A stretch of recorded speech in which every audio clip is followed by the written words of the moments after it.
Morning, everybody. This is my garden after a long Memorial Day weekend. I hope all y'all had a safe and happy Memorial Day weekend. I know some of y'all had to go back to work today, and I truly feel sorry for you, but on the other hand, I know we need to thank God that you have a job. This morning, this is my little project going on, and I know everything looks kind of rough this morning, but I'm gonna get out here and work in it and pull my dirt up to my tomatoes and my squash and my okra. My corn is making, and all is good. And I just want to touch base just a little bit here. As I say each and every time, all I've done is use cow manure and compost, or composted cow manure, how you want to say it. And I'm real happy with it. Instead of trying to worry about it all the time, worry about what to put on it, and worry about this, and worry about that, I just put compost and cow manure.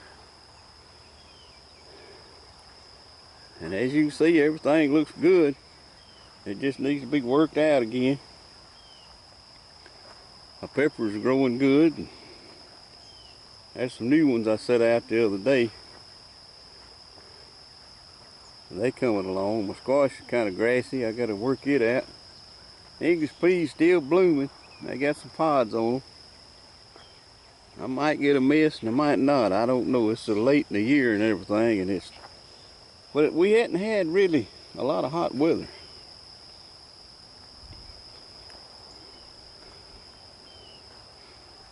But I just want to say,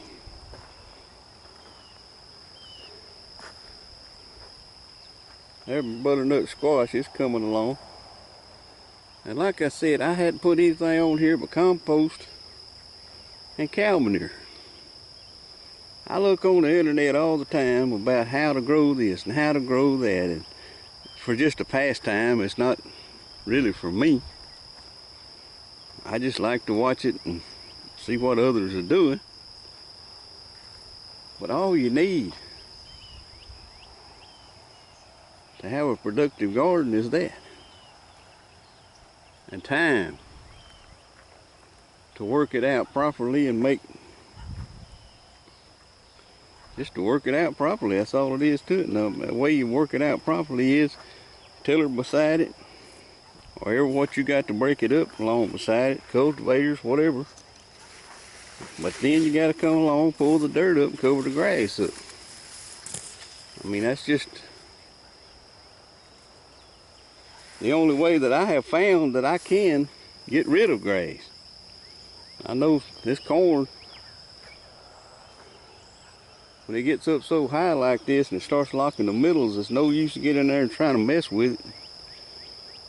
I mean, my daddy lived by grassy corn produces more, but I really don't know that to be sure.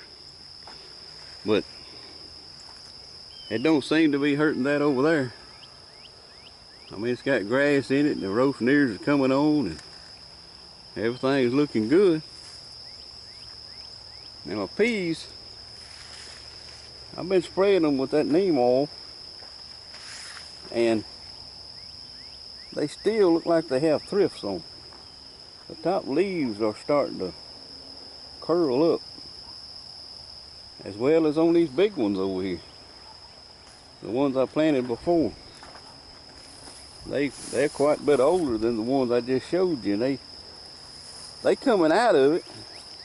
They got a few, I think that's grasshoppers that's got the holes in the leaves, I think. But this is still a good row of peas, and I believe it's gonna make, and they're gonna produce, and all's gonna be good. But I just want to talk to y'all a little bit this morning and enlighten you on the garden again. My corn's starting to getting yellow on the leaves around the bottom here, a little bit here and there, that young corn here. And I'm gonna till it up, pull some dirt up to it, and water it good, and I believe it'll green back up and go ahead on again. But as I say again, that compost and cow manure, you don't have to worry about how much you put out. I don't think you can burn nothing up with it. I mean, it's just a mellow, good fertilizer.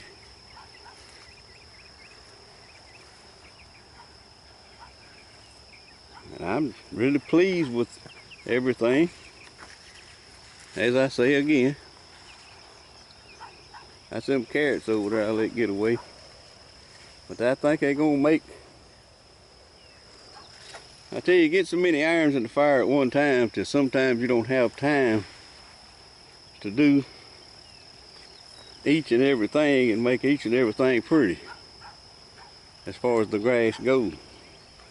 But I tell you, you can stop it for a while by pulling dirt up to your plants and covering it up. And that includes that old dreaded cocoa.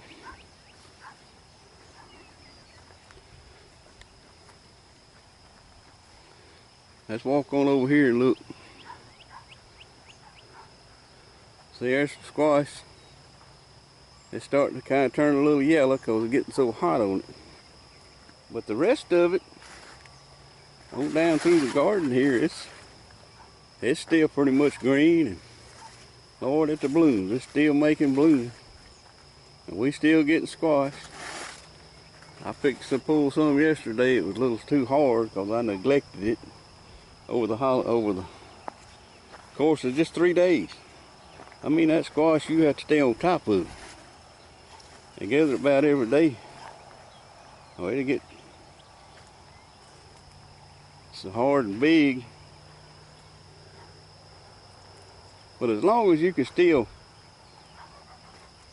like, you know, you put your fingernail in it and it goes in pretty easy, it's still good to eat.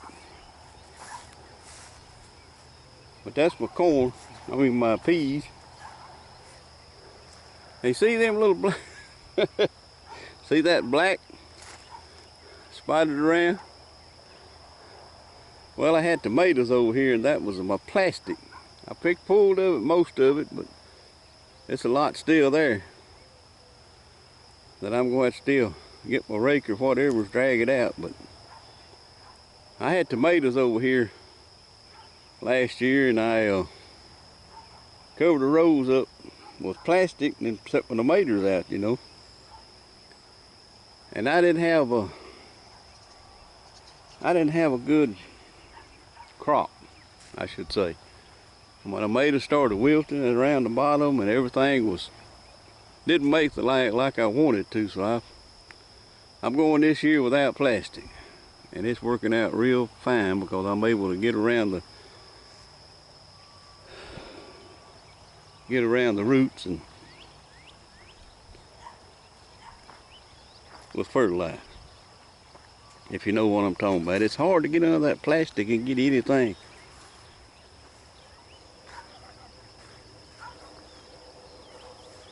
Get the nutrients that tomatoes need, in other words. But anyway, I'm rambling on and I'm gonna let y'all go, and that's my onion patch. That's my cowhorn okra right there on that row. And I got a few peas and watermelon patches, you know. And I'm still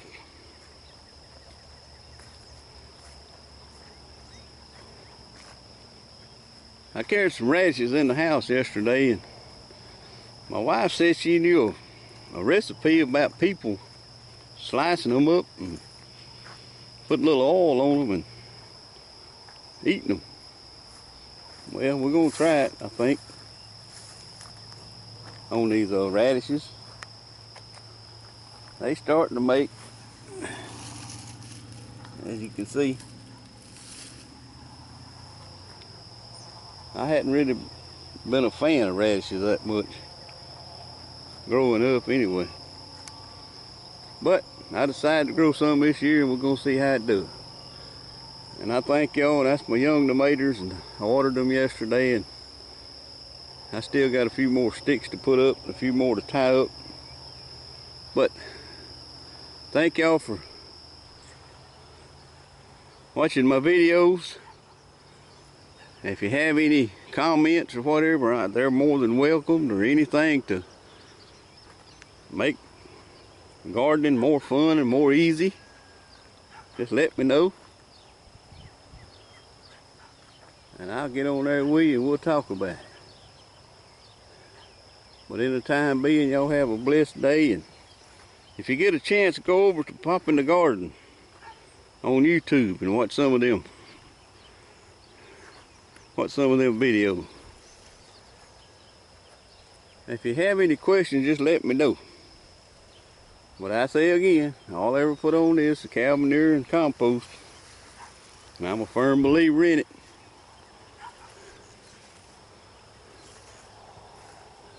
And as you can see, I'm tall as the plant is almost, it's about 5 foot tall now. Maybe a little more or less, about 5 foot. And it's yielding good. I don't have anything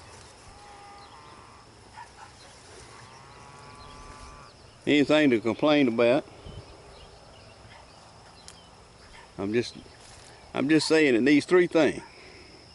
Each plant, I don't care what it is, needs water, air, and nutrients. And that's 3 things it gotta have. And that's all we gotta concentrate on. Not no uptown, Lord have mercy, old remedies, new remedies. This will fix it, that won't fix it. What's wrong with my tomatoes, and what's wrong with this, and what's wrong with that? It's one of 3 things you didn't do. Or it could be all 3 things that you didn't do to have a prosperous garden. And as I say again, God bless y'all, and y'all have a good day.